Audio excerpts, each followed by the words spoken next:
Okay, thank you very much, Julia, for that very thought-provoking presentation this morning. As Julia noted, she's no stranger to EPSCoR. She's worked with several of our jurisdictions, and a lot of her commentary will tie in directly to remarks that we'll make in this particular session here. So this is the EPSCoR update section of the agenda. I am going to start actually with some general updates, and I just need to transition here. So give me a moment to get settled with the technology and pull up the present presentation.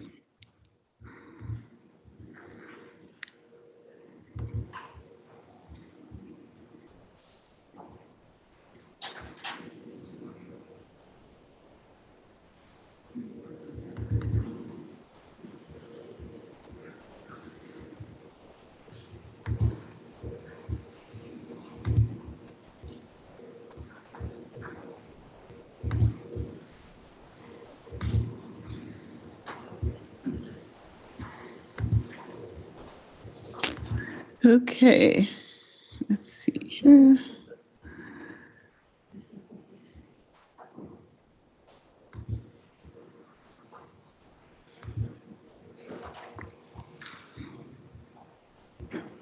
Okay, there's a slight delay, but there we go.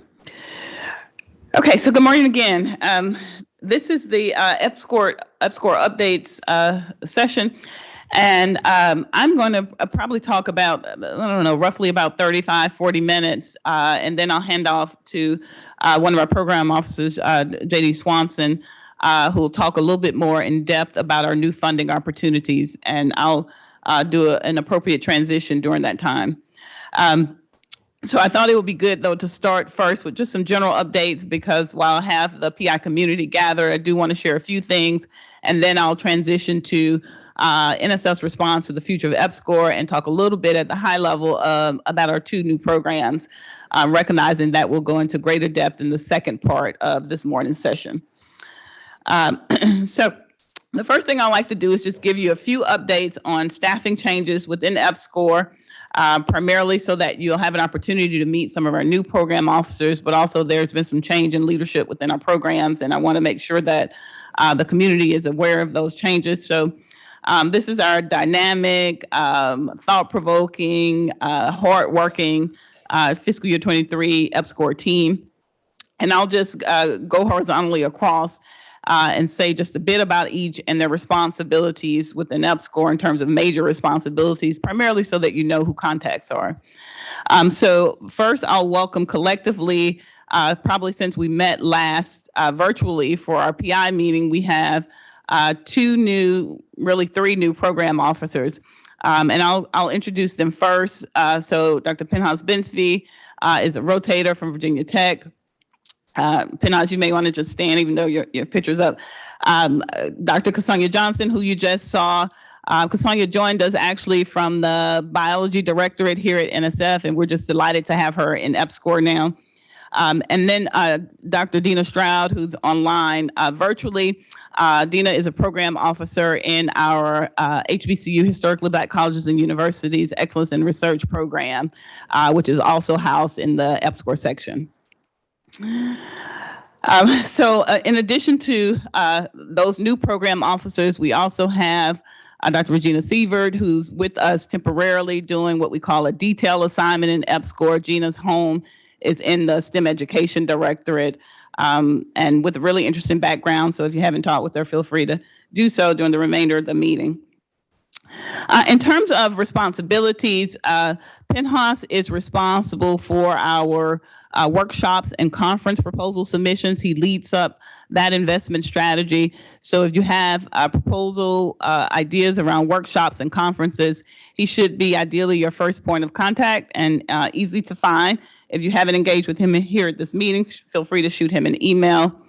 Jose Colom, who many of you know, Jose is in a new leadership position in EPSCoR. He is co-leading our track 2, Focus EPSCoR collaborations, among many other hats that Jose wears. Andrea Johnson, who's around somewhere, I don't see her in the very back. Andrea also wears many hats. She here at the meeting is leading many of the efforts with our Bridging EPSCoR communities, which was a 1-year effort. And so she led that effort, and she's our internal co-funding lead. And so that's really an internal mechanism. Most of our external stakeholders don't have much engagement in that space. Sonia also works in our HBCU Excellence in Research program, in addition to being an EPSCoR program officer, and has several other responsibilities as well. Eric Lindquist, who you see on the screen, Eric is one of our rotators. He's our only social scientist on staff. And Eric co-leads Track 2 with Jose. Eric is in his 3rd year of his IPA appointment, and so 3rd year is usually your final year, and so we are terribly sad that we're going to have to return Eric to his home institution later this year. So we will be hiring a new social scientist IPA later in the year. Jean Small, I don't know if Jean's here. Jean had a wonderful opportunity to participate in a detail in the engineering directorate. And so she still has many of her EPSCoR responsibilities, but she's somewhat doing double duty with a new hat on for engineering, and Jean will be back full-time in EPSCoR in early fall. I mentioned Dina, JD Swanson, who's behind me. JD formerly was the lead for Track 2. He's transitioning to lead our 2 new efforts, which you'll hear about shortly, EPSCoR and ERISE initially, and then we will eventually have a second lead for one of those efforts. Tim Van Rieken is still out on fellowship. His fellowship year ends at the end of this year. Chinonye Nakoi Whitley, who we lovingly call Chi-Chi. Chi-Chi is still in the leadership role for our Track 4, which is doing remarkable work, in particular with our partnering efforts with NASA. And then our administrative staff, Yolanda Allen, her son is graduating this weekend, so she's not here. But Tracy Shields, who many of you have met, Yolanda and Tracy handle many of our administrative functions associated with both our proposal processing and then the post-award management process. And then Liz Lawrence, who you know, and spoke yesterday. Liz wears many hats, primarily for this group. You should be aware she's your point of contact for our new data collection system. So EDOC's questions go to Liz. All right, so that's our team, and primarily I wanted to take a little bit of time so that you know who the appropriate contacts are for respective efforts. We are a very collaborative team, so you should feel free to reach out to anyone, and we always redirect as needed if the inquiry goes to the wrong place. So some general program announcements, as all of you are aware by now. We had 3 solicitations released at the end of last week and then formally published on yesterday. So I'll start with our RII Track 1 effort. The new solicitation number is 23582. Letters of intent for Track 1 are due on July 20th. You will note when you have an opportunity to read the Track 1 solicitation in its entirety that this fiscal year will be the last year that we run the Track 1 competition. Track 1 will be replaced by 2 new programs, which we'll talk about this morning, ERISE and EPSCoR. So it will be, Track 1 will be archived in fiscal year 24. Track 2, our Focus EPSCoR collaborations. I mentioned we have new co-leads for that. Submissions came in earlier this year. Panels have been completed, and the program officer team are working very diligently on finishing up our fiscal year 23 awards for Track 2. So we should be able to make those announcements relatively soon. It's important for this community to be aware that the solicitation that is published now, 22633, it's a 2-year solicitation. And so you know well in advance what the topic for Track 2 will be for the next cycle. You have a year to plan and prepare. And so please do consider this as an opportunity to build those collaborations across our EPSCoR jurisdictions. So the topic again is around advancing climate change and resilience capacity to expand opportunities for disproportionately affected communities. And then in track 4, we just received track 4 submissions last month. And so we are preparing for panels for track 4. Track 4 is always a very, very busy track for us. We're looking forward to bringing new people in the fold. There are several changes made to the latest track 4 solicitation that was released in, let's see, this is 23. So at the end of 22, we released a new solicitation, 535. And so please, if you haven't had a chance yet, we've done a lot of outreach around track 4. There is a number of substantive changes, and I'm not going to use time this morning to go through them, but please do take a look at that solicitation for additional details, or talk with Chi-Chi and the rest of the track 4 team who are here today. And I know we have several track 4 PIs here. Can you just wave your hands or online, give us a thumbs up? It's just delighted to have you with us in the group. So I didn't do that official welcome on yesterday. Okay, some other important announcements that are relevant. As Amanda Greenwell mentioned yesterday, we have a new EPSCoR logo. You've seen it on a lot of our materials probably this week, and also on our presentation slide decks. And I'll tell you in a second where you can find it as well to download. So the pyramid structure, you'll notice that there are 5 nodes internally. Those 5 nodes are intended to represent our internet-connected goals. We have 5 goals in EPSCoR. And Julia actually had them up in her presentation, which was perfect. And so those nodes are interconnected, and you'll note that there are different colors to represent both the variation in our jurisdictions, but also the vast diversity that we find across jurisdictions. And the pyramid structure is a home base, really, right, for all the goals and the mission of the EPSCoR to really be embedded and interconnected. So please feel free to utilize the logos for any of your EPSCoR related efforts. They're widely used at this point and will be disseminated. If you would like to download them, here's the link here. We'll make the slides available so you can have direct access to the link. Our communications liaison, Stephen Buning, has done a remarkable job working with communication liaisons within jurisdictions, who actually this request came from the jurisdictions, that we have a common logo so that jurisdictions are able to use it on materials. And so Stephen has worked with the jurisdictions to disseminate this, but you can go yourself and download it at that link that you see there. And then I would just like to to tee us up for conversation that will follow. We do have an EPSCoR logic model and a theory of change. We have several of these printed, and we wanted to distribute them at the meeting, but I also want our logo, our new logo, and all of that to be on them. So we've delayed distributing them, but we'll make sure that we have this on our website so that it's accessible. We actually have multiple logic models, and this is sort of a scaled down version, but it's important to think about and contextualize as we think about inputs, activities within all of our projects, the outputs, and the intended outcomes. And in particular, I'm really interested, of course, in the intended outcomes as we think about the theme for this meeting in terms of transforming our jurisdictions. And we saw in our previous presentation the time scale that jurisdictional transformation takes. And so my charge is for all of our jurisdictions to think about this particular logic model and the inputs that your respective projects have in order to get to this outcome that we all want, and that's aligned with our mission and our goals in EPSCoR around jurisdictional transformation. So that's a highlight, and I'll say much more about that in a second.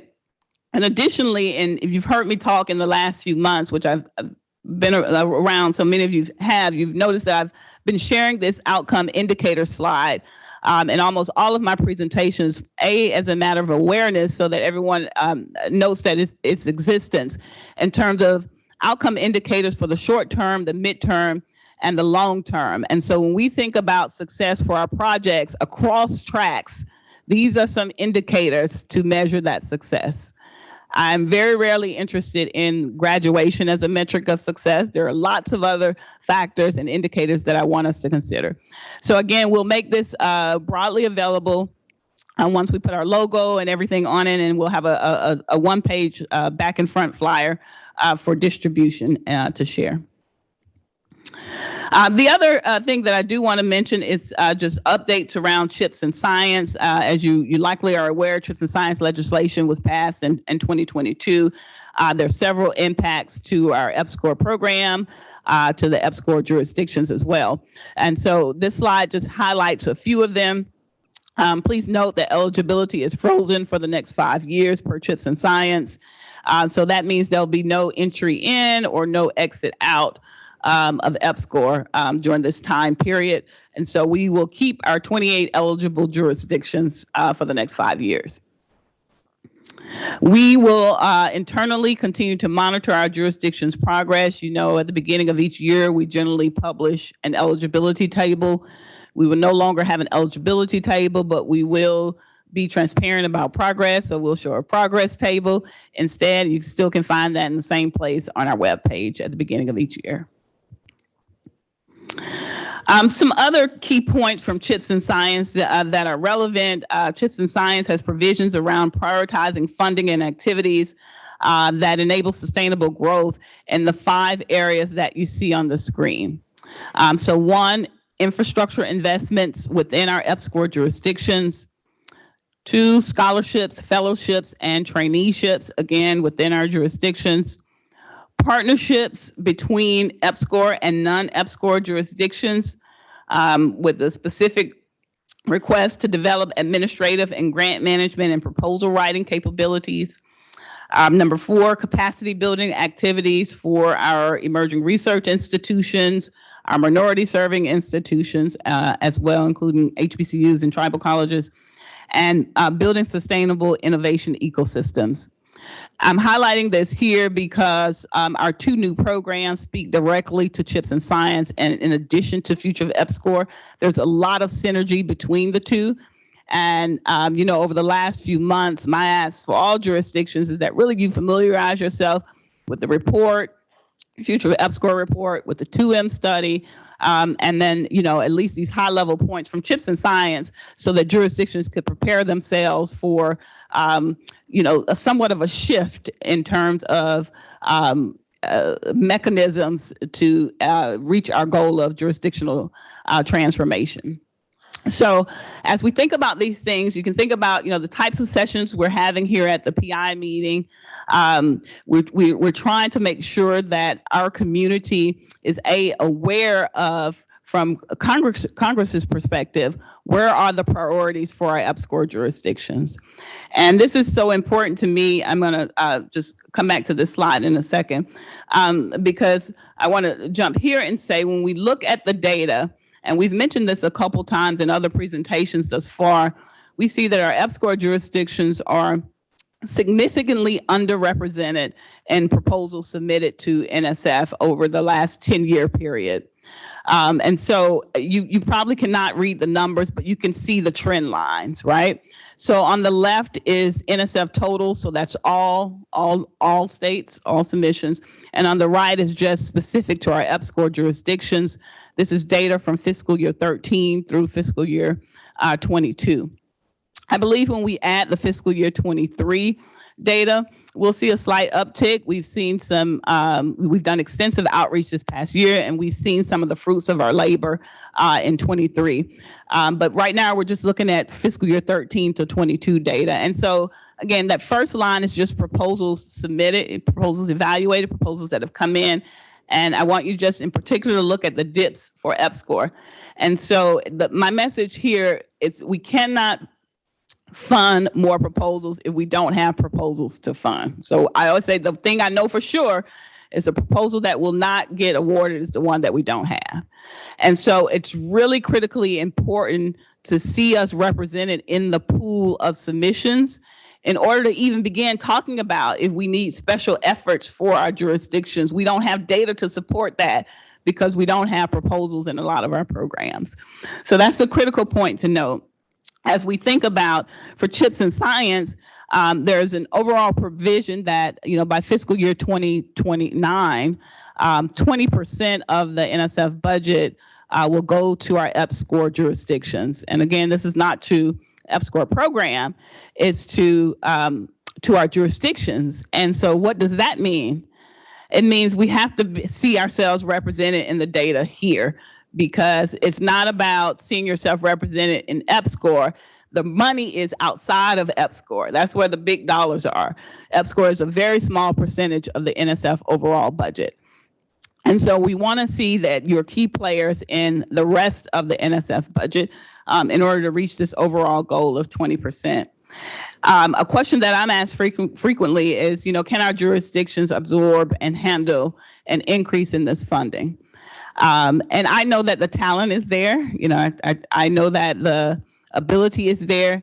It's often the infrastructure is not there, and we need to work to make sure that you have the needed infrastructure to support. And that's the EPSCoR's program's role and responsibility. So in addition to overall increase in funding to our jurisdictions, you'll notice that there's also a ramp up of funding for scholarships, fellowships, and traineeships by fiscal year 29. Again, actually much earlier in 25, 20% of the NSF budget should be allocated for those particular efforts. So again, we have a lot of our scholarships and fellowships and traineeships are housed within our Division of Graduate Education. Those colleagues are throughout our meeting. They're here. I don't know if they're here now, but they'll be here certainly at the open house. They have a breakout session later, and then they have a virtual session. So please engage with them about possible opportunities. Okay, I am going to transition now to future of EPSCoR, and in order to do that, I'm going to first just play a brief, I think it's a 3-minute video to get us started, and then we'll resume.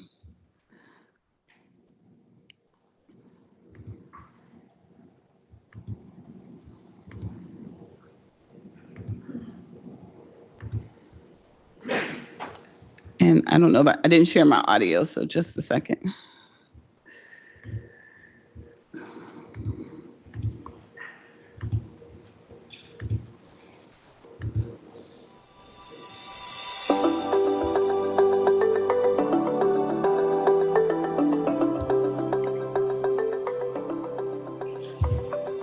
The National Science Foundation established program to stimulate competitive research, or EPSCoR program, was created to grow research and education capacity to address national and global challenges requiring significant funding in research and infrastructure. By supporting geographic diversity, the program distributes federal funding more equitably to jurisdictions receiving less funding in terms of research and infrastructure. For over 40 years, NSF EPSCoR facilitated collaborations in areas of high national STEM priority, for example, artificial intelligence, advanced manufacturing, and climate resilience. These collaborations resulted in increased NSF research funding and, as a result, increased number of faculty hired and retained in EPSCoR jurisdictions. Beginning in March of 2021, the Committee on Equal Opportunities in Science and Engineering formed a subcommittee that embarked on a visioning process to examine the results of NSF EPSCoR and provide recommendations for improvement.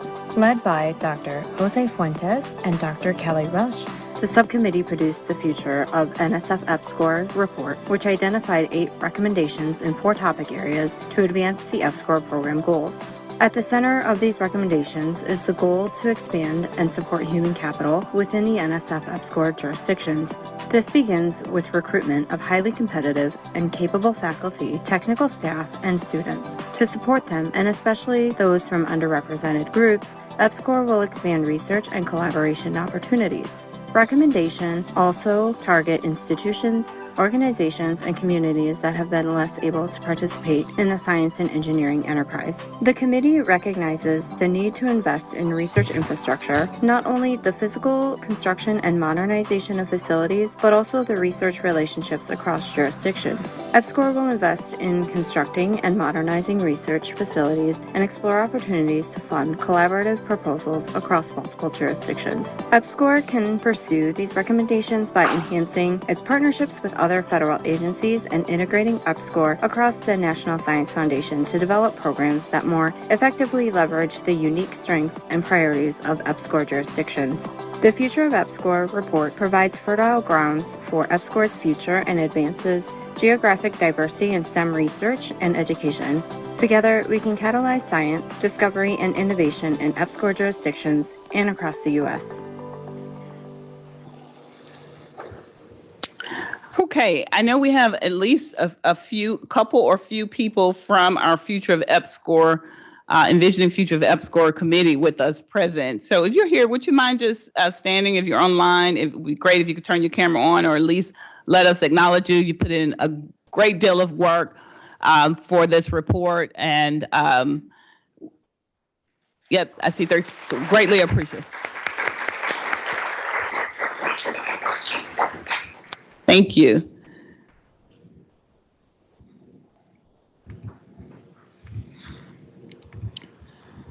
Okay, I multitask every day, but for technology, it just takes me a bit longer. So let me screen share.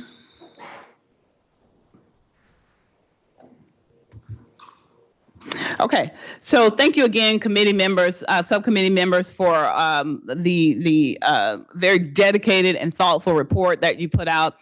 And I'll start by saying, it's my the report. I see it as being useful for three populations.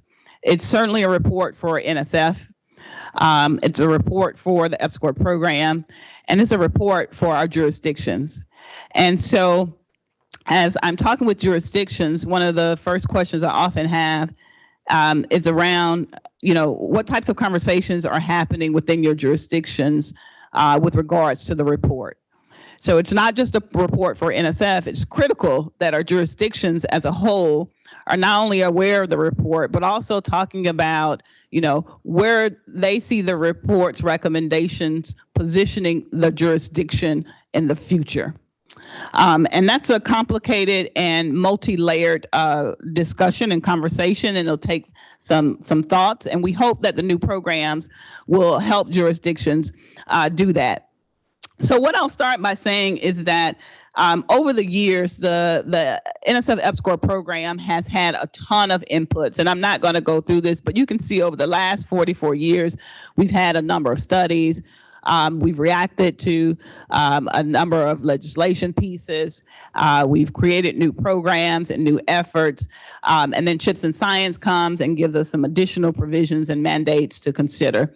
And so all of this was considered as we look at overlapping findings and recommendations from all of these inputs, along with the future of EPSCoR, as we considered what our new programs and the future of NSF EPSCoR would look like. And so as we heard earlier in our conversation around research competitiveness and research capacity, there are multiple levels associated with measuring both competitiveness and capacity. We can look at this from an individual point of view. We can look at this from a project or team point of view, an institutional point of view, or the jurisdictional point of view, or a combination. Traditionally, what we've done in EPSCoR, although our goals are really around jurisdictional impact, our efforts have really been more aligned with project team level impact or institutional impact. And it's partly because jurisdictional transformation is a process. It takes years. And if you familiarize yourself with the 2M report and lots of other literature, jurisdictional transformation can really take up to 50 years. And so our director at NSF frequently says, not only about EPSCoR, but about many of our efforts, we move at speed and scale.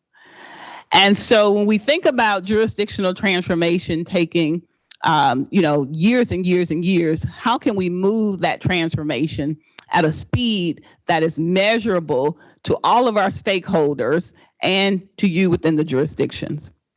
The questions that we have for ourselves.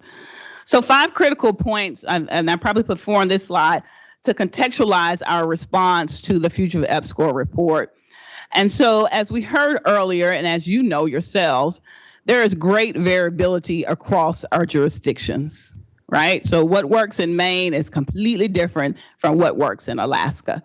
And so we cannot have a one-size-fits-all model that says Maine and Alaska, you have the exact same constraints, here's your program.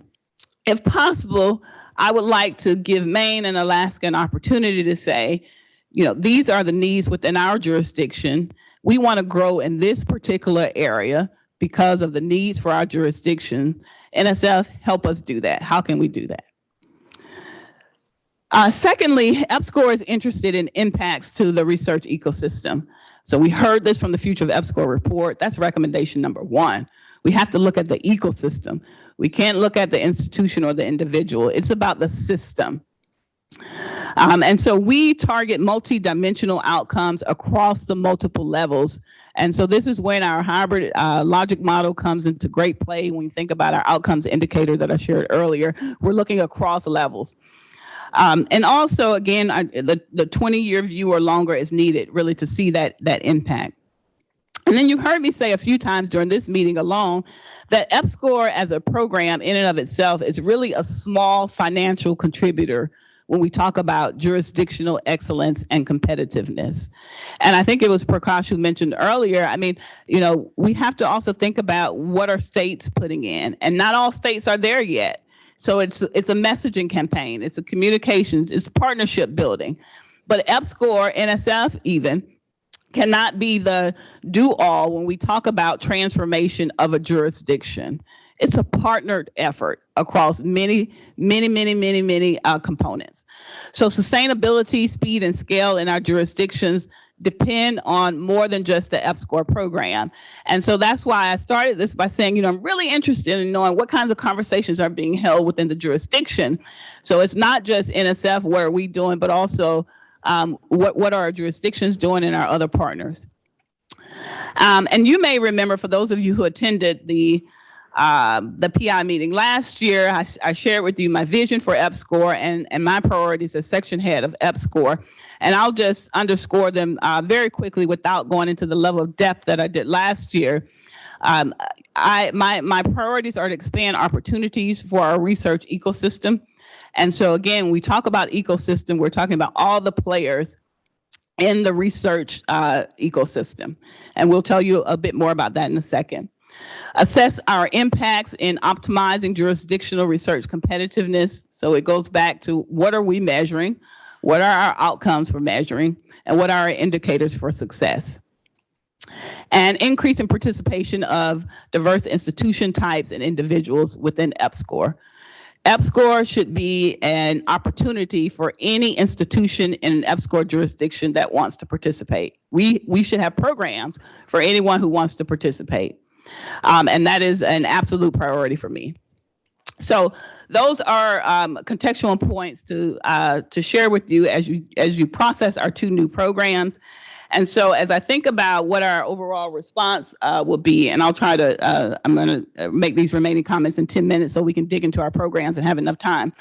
I want to remind you that we actually are way ahead of the game in terms of a response. The Future of the EPSCoR report has a 2-year timeline for responses. So the report was released in August of 2022.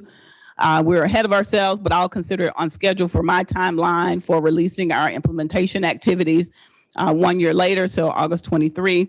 And then from there, what we'll do is begin to do a bit more around dissemination and engagement with the community on our new funding opportunities. So this morning's talk is really intended to be more of a briefing.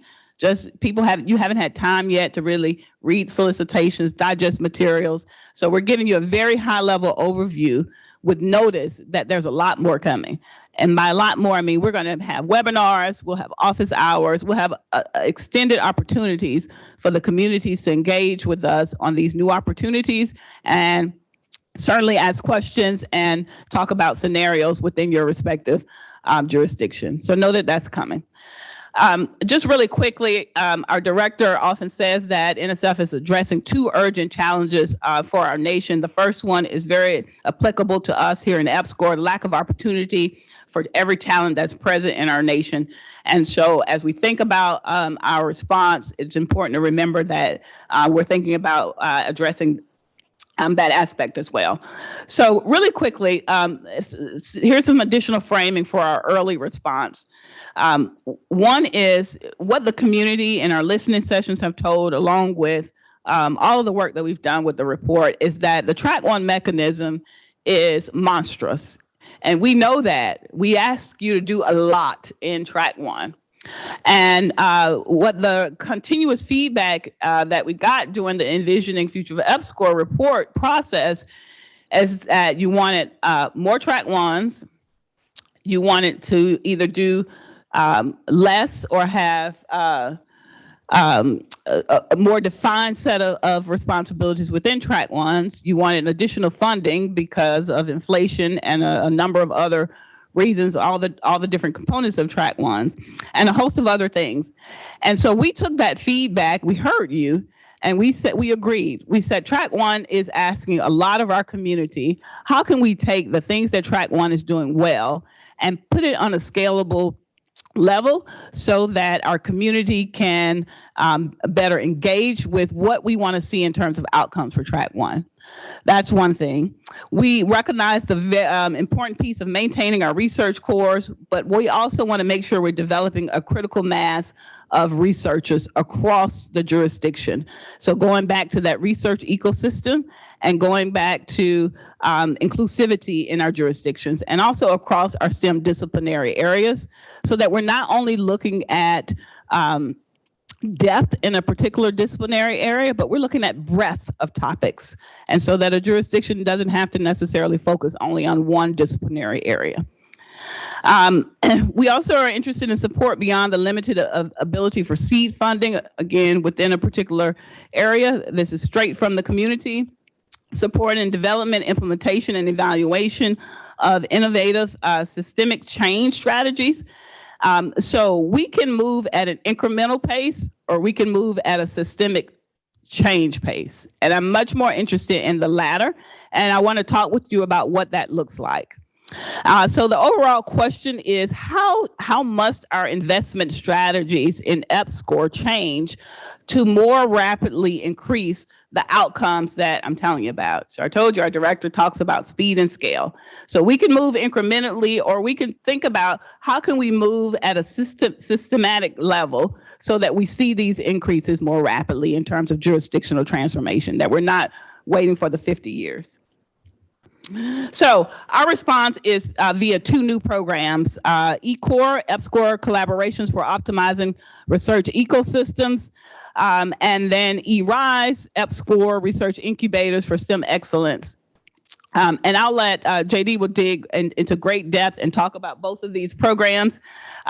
You will have lots of questions, I'm sure, on both of them. So again, this is a high-level briefing, and then I hope that all of you will take full advantage of the many future opportunities that we'll have for you to interact with us. So I'm not going to go over this slide in great detail, but I'll just highlight a few things for Track 1 in particular. We know that for the most part, it's a one-size-fits-all model. We ask, again, for you to do quite a bit in terms of the research development piece, in terms of the EOD piece, and a host of other aspects that are currently included in Track 1. And so that leads to a number of challenges, right? It's a prescriptive program with limited opportunities for customization. Track 1 does a lot of things well, but there are some limitations, and we have to recognize those. Track 1, as you all have told us, we know, right? Transformation takes time, and what the community has said, but you're only giving us 5 years, and then we have to apply again. We hear you, ERISE, EPSCoR. Track 1 also only allows for one topical focus area. I can't tell you the number of times I visit a jurisdiction and I'm talking with institutions who say we couldn't apply because our state only allows for one Track 1. Okay, so we're going to talk with you a bit more about how ERISE and EPSCoR address some of these limited or limited challenges or barriers, I'll say, to getting us to the jurisdictional transformation space that we want to get to. So I'm going to just skip this slide for now. I think I've talked enough about that. We've gone through and we've aligned each of the 8 recommendations from Future of EPSCoR report in particular, but along with, we have several inputs, as I mentioned, GAO, the 2M study, as well as CHIPS and Science. And we've aligned each of them to our existing efforts, as well as the new efforts in ERISE and EPSCoR. But I didn't stop with the 8 recommendations. The committee thought it was prudent to also offer us 19 suggestions. And so those 19 suggestions have also been mapped. I'll do a webinar later this year, and probably sometime late summer, July, August, where I'll actually give a briefing on the direct alignment of the recommendations and suggestions to ERISE and EPSCoR. But for now, so that we can have time to actually dig into the program, I'll just put this here and I'll share the slide so that you can have this just for high-level overview. So I'm going to transition to JD now, and as JD's coming up to talk more about ERISE and EPSCoR, I do want you just to pay attention to just a few general announcements on the slide in case I don't get to say these later. We're going to begin holding monthly office hours in August of 2023. I think the first one, as I just mentioned, will really be around me just walking through the alignment of the recommendations to our new programs. I want to remind folks that our Track 1 site visits will be in person, and those are underway. Reverse site visits will remain virtual. And then just general reminder, we generally don't announce in advance the date for the next PI meeting, but it's always the same third Monday, Tuesday in May. Historically, if you look at the dates, barring COVID, those have been the dates. So please just keep that on your calendar. Okay, JD, I'll turn over to you, and then I'll come back and make some additional announcements as time permits.